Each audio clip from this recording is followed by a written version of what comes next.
So Nike, I do have to point this out because it matters, I can say a lot to the market. Okay, here's the deal. Here's a real deal, Holyfield. Nike missed on revenue, but it was a very small miss. However, they did beat analyst expectations on earnings per share quite substantially. So the overall, from that perspective, especially given that Nike stock's been in such a tough place and given that there's a lot of negativity already around Nike stock, I think that's what's actually keeping the stock relatively in a decent place, because you got to keep in mind, they just took guidance away. Which, does that make sense to take guidance away? Absolutely. You got a new CEO coming in. Why set him up in a bad position? Take the guidance down, have the new CEO figure it out. That's the most intelligent decision they could have honestly made in regards to the situation. But usually if a company takes away their guidance, the stock goes down double-digit percentage, like huge, right? And Nike's actually decent, it's not like it's that painful. But like I said, it's because the stock's already priced in so much dang pain. Numbers, bad, just bad across the board. Revenue's down 10%. Cost of sales was down 12%, so they actually did keep their cost of sales down in a very good place, their COGS there.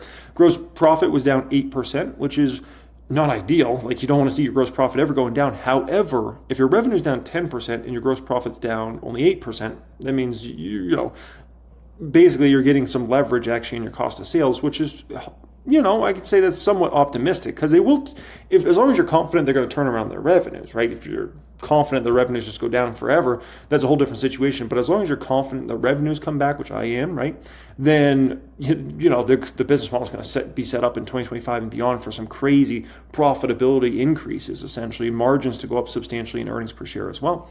Demand creation expense, oh my gosh, that went up 15% year over year. Huge uptick there. However, that is Nike's bread and butter. That is their bread and butter. And that's why Nike stays relevant generation after generation, decade after decade, and why these other brands fall off, which they all do, and they all will. They all do, and they all will. Study, go a little bit about history in regards to shoe space, the apparel space, and you'll find every hot brand always fades. The only one that remains, the only one, is Nike. Only one. And it's because they spend a stupid amount of money on just getting the best athletes in the world and advertising like crazy. And at the end of the day, it's a winning formula. And that's why Nike will win the next 10 years and the next 20 years. And my kids will wear Nike and their kids will wear Nike. And that's going to be that. While these other brands, just fade off into irrelevance again and again and again. It's been like that for the past 40 plus years. It will continue to be like that. Operating overhead expense was down about 7%. They're continuing to bring that number down. I think that's going to continue to come down in the short term, so that's good news for the company. Total selling and administrative expenses was down 2%, so that's somewhat in the right direction there, right? Income before income tax is down 21%. Net income down 28%. Diluted EPS down 26%. This is a grade D income statement here from Nike. As far as balance sheet goes, basically no real movement in shareholder equity here. Cash equivalents was up substantially, but short-term investments was down. Net, there's still, I could say cash and cash equivalents increased by about $2.3 billion, where short-term investments only went down about $800 million. So big substantial difference there. So as far as Nike's balance sheet, good. It's in a good place, right? And then this is important here as far as North America. Revenue's down 11%. Greater China's down only 3%. I think that's a win for Nike. Only down 3%. And now China has all the stimulus coming in. I think actually Nike sets up really good in 2025 in China.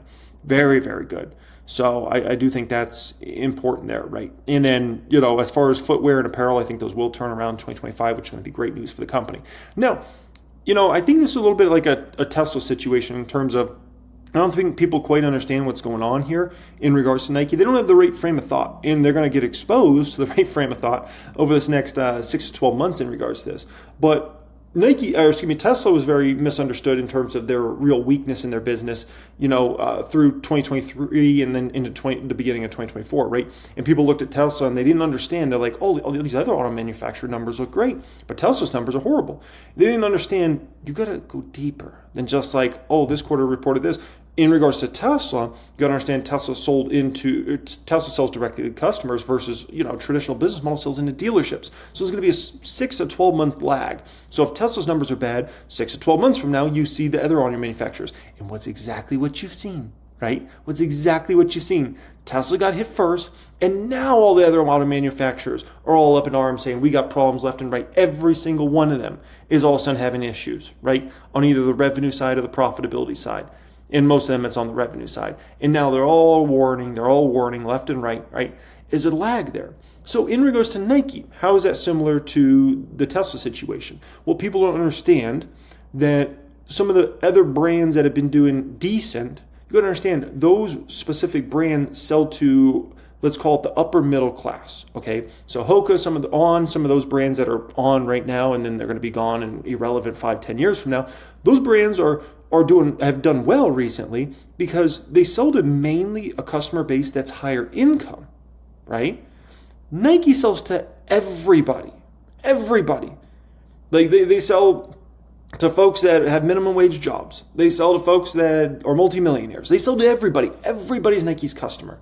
And so Nike got hit way before these other companies have gotten hit in regards to their numbers because everybody's their customer. And so if you have consumer confidence in a horrible place and people just don't have the money for a new pair of Jordans, they can't go buy a new pair of dang Jordans. How hard is that for people to understand? They don't get it. They will get it though. They will get it. And so that's going to happen over time, and then they'll see it, and their eyes will be open. Like, oh my gosh, I never understood this. You've got to understand business on a deeper level. The problem is people don't understand business. They don't understand it on a deeper level. They don't do any study. They don't do any research on these subjects. And so they just kind of just look at the raw numbers and like, this good, this bad. It's like, dude, like you got to wake up at some point, and you got to realize it's deeper than that. And so the moral of the story is Nike will be fine in the end. And stocks end up making me a lot of money. And this is an easy buy the dip opportunity in regards to Nike. I'll be buying the dip, certainly. And that's that. Let's hear this analyst's opinion. Heard from Sarah, especially with gross margin improvement, the North American revenue basically in line, China revenue a little bit better than expected, and a beat on the bottom line and a miss on the top. Yeah, look, I think it's a great rundown from Sarah. So, in the numbers that she ran through, as she was talking, I was reading the release as well. I mean, that's very much, I want to make sure I say this correctly, an in-line, a fiscal Q1 that was in line to better than dampened expectations. Okay, so what we're seeing there is, yes, sales are weak, but as expected. Well, I think China, very fluid situation, that's probably somewhat of a positive. And then, what we're seeing again, is even at these lower levels of sales, Nike does have enough, so to say, levers in its business model to beat earnings pretty handily. So that's a positive. Now, the comment from the CFO, look, I think that's a positive. We've been hearing this from Nike, and that is what they're basically saying is, look, where we're touching product, where we're introducing new product, that product is selling well. It's just in the very early stages of happening. But I very much take that as an indication of what we should expect from Nike, over the next several quarters as they get more aggressive on this product innovation front. So the fact that kind of like McDonald's numbers, certainly haven't been very exciting for investors. But yeah, you go to Cheesecake Factory and there's a line out the door. You go to North Italia, there's a line out the door, right? But you got to understand, cheesecake in North Italia is selling to a higher income bracket than, let's say, McDonald's is, right? Everybody's McDonald's customer. Like you could have a $10 million net worth and go get a Big Mac at McDonald's, and somebody that makes minimum wage can go get a Big Mac, right? And so that's kind of a Nike situation here. And, people just got to understand the inflation that we've really felt over the last 2 to 3 years. It hits the lower the income, it hits harder those sorts of folks than higher income. Shares are now trading negative. They're down, looks like about 1.5% right now. I mean, any sort of sense on why we would be seeing that reversal? Is this because of the postponement of the Investor Day? No, look, honestly, I think that the trading right now is largely noise. Because I think the real key factor is going to be what they say about guidance, and they'll do that on the conference call. The Investor Day, that's on Wall Street. We've been watching this. I think it's been pretty well expected that they would postpone that. And frankly, that makes a ton of sense. The new CEO's coming in here in a couple of weeks. We got to give him time to get acclimated, even though he's historically from Nike. You want to give him time to get acclimated before they go present in some significant way to either analysts like myself or investors. Brian, to what degree do investors risk overdoing it on the negative narrative around Nike. I think back a couple, 3 years to what was bubbling around Meta. Oh, they changed their name at the wrong moment. Their business model is broken. It was right around the time when the iOS ad changes were going through for them. And boy, did it bounce off of those lows that it hit at the peak of disillusionment. What are we looking at here for Nike? How much will it take in product changes and time, do you think, to achieve a turnaround here? Well, look, I think that's a great question. Okay, and I'm recommending Nike. I know I'm early. Okay, but what I'm saying to our clients is, and this is a great response to your question, John. Look, let's not forget, this is Nike. Okay, Nike's one of the most dominant brands on the planet, maybe in history. Okay, they've made some mistakes. They've allowed other competitors to come in and take market share selectively. But this is Nike. And I very much believe that as Nike has recognized its shortcomings, recognized its mistakes, and now with new management coming in, new proven management, I think that this company could very much get back on the right track and change that narrative relatively quickly. I think that's really one of the biggest risks from a market perspective is that investors are too quick to write off Nike. Nike's a broken business. I don't think that's the case. I think this is still a very strong brand, both in the United States and globally. And I think they just need to correct some of the mistakes that were made over the past, say, few years or so. And I guess to that point, and the best thing for Nike, is now they get to comp against these numbers next year, and then comp off those numbers. So next year, even if they show a few percent growth, that's going to be substantial for the company, right? And then the following year, show more growth on that. So now the company's set up in such a great situation when it comes to comp profile for 2025 and 2026, right? So everything's kind of playing out here exactly how I want it to play out, and this is why I'll just be buying every share in sight. I'll explain one more thing in regards to Nike in just a moment. When you start talking about saturation of some of these brands within the brand, like Jordan's, Hill was part of Nike's leadership team when the company had to make a similar inventory reduction or correction, if you want to call it, back in 2017. So the fact that he has a track record, can we look to that as a historical example of how this could play out? Absolutely. I think this is we have not heard really, from an investment committee, as far as an investment committee, to my knowledge, we've not heard really anything from Elliott significantly, since he's taken this role. But I think it's a very, very good move on the part of the Nike board because you're bringing back a proven executive, that had a great deal of success at the company, and also from everything I hear was very much liked within the company. Because again, there's also a culture issue here. Nike's a big culture company. It's had a great culture over time. I think bringing back an executive like this is going to help that culture. I want that culture feeling. So in regards to Nike here, so as far as the stock price goes in the short term, it doesn't set up great in the short term for the stock price, right? And when I say short term, I'm talking the next 30 to 60 days, right? You kind of have this weakness out there. If the market continues to be weak, that weighs on the shares. And then you're going to have what? You're going to have tax loss harvesting. There's no doubt about this. Tax loss harvesting coming in Nike in this fourth quarter, right?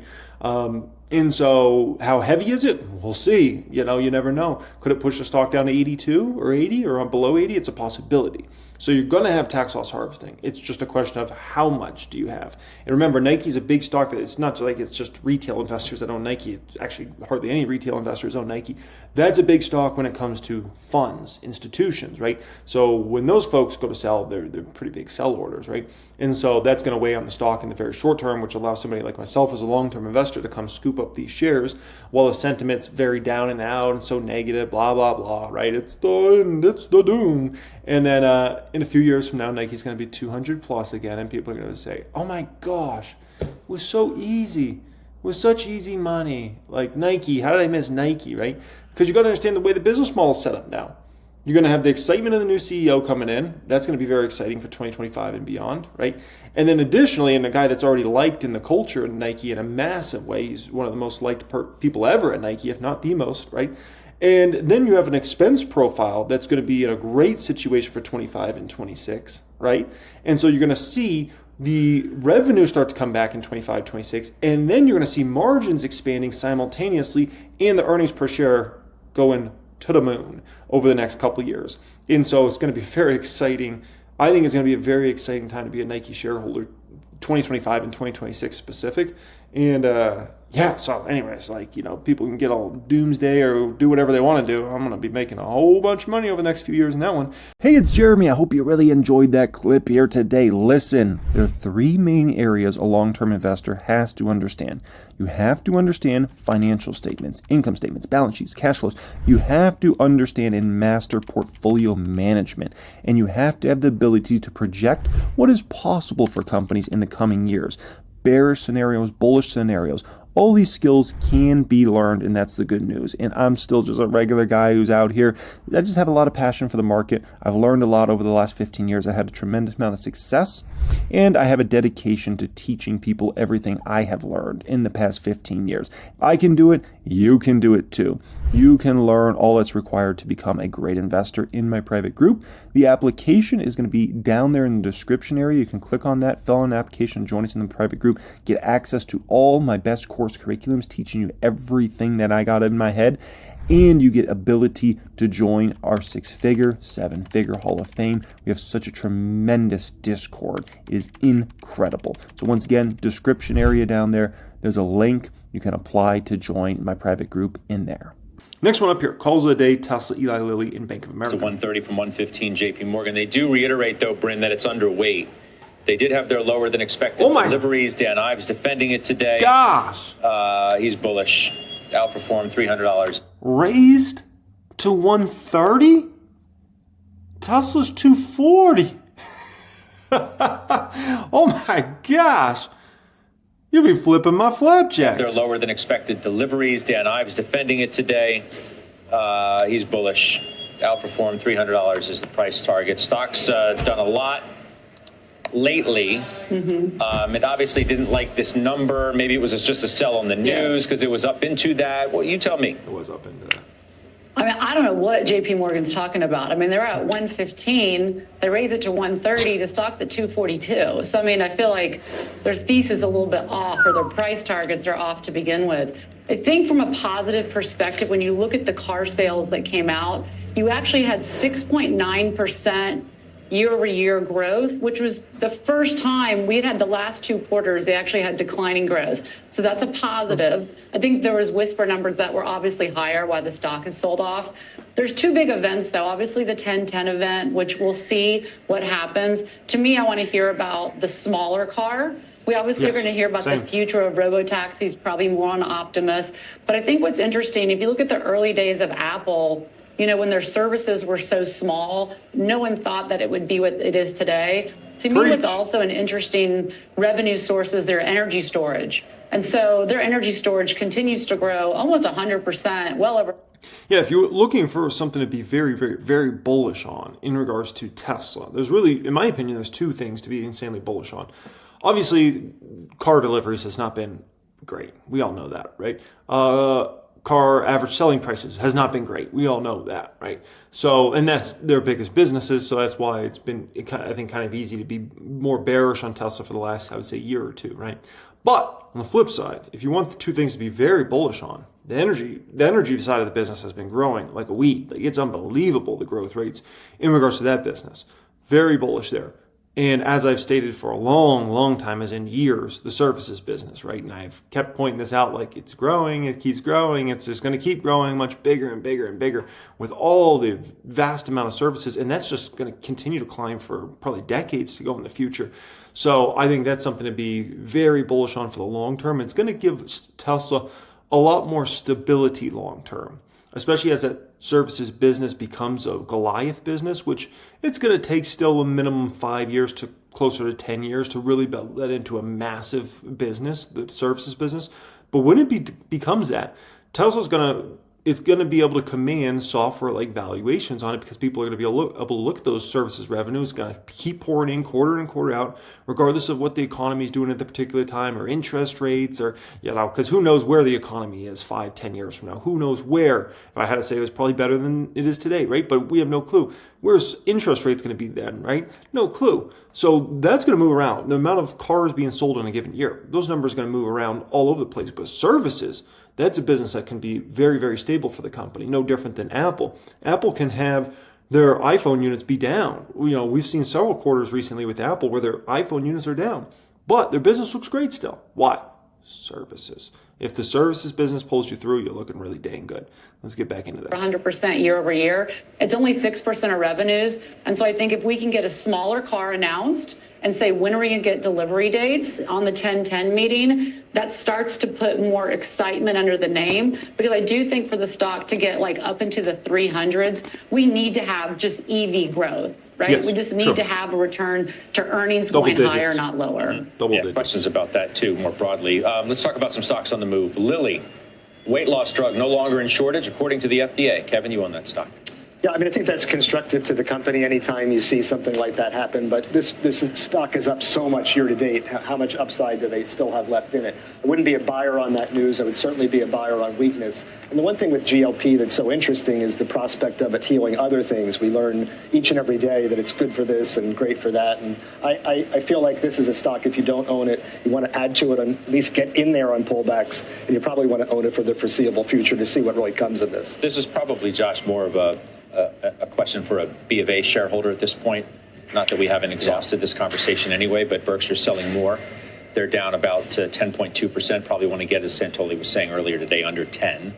Yeah. Just what's your view of this whole scenario? And they've been selling steadily for a long time now, and they're still a larger shareholder, which tells you how much stock they had. It's unclear whether or not they'll get to like a 10% and then stop there, or does this go to zero like all of the rest of their exposure? I don't think it's a sign that they think there's something wrong per se with the banking sector. They just might rather be in T-bills, for example, which is like half their portfolio at this point, because they don't see materially more upside than 4 to 5%, give or take, from the space, which I suppose is possible. Insurance they like, maybe in the financial space. Insurance, no choice but to like insurance. Well, but I mean, they've added. Yes, sure. You of course you could say that, and you're correct. But I mean, they've increased their size of, say, Chubb.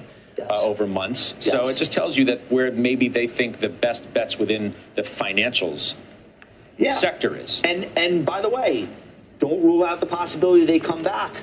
Keep in mind, Berkshire has been in Goldman Sachs and then out, been in JP Morgan and then out. This is not something that's permanent. And for all we know, there could be a correction in these financial stocks and they get interested again. You have to bear in mind what the backdrop is. These stocks have had a really nice run. They're not cheap on historical standards. It's up 50% year to date, I think. Right. It's not like he's blowing it out at the lows. So and it may not even really be him making the decision on his own. So. 16% year to date. Yeah, I wouldn't read too much into it as far as it being a signal of anything per se. So I do have bad news for everybody, because he talked about insurance there, and unfortunately I do have bad news to share with everybody in regards to insurance. Bad news. Here it is. Basically, your insurance rates are going to be going up again here over the next 6 months. It's not going to be as big of a move upward as the last move a lot of these insurance companies did, but it is going to be coming. So just something to keep in mind here.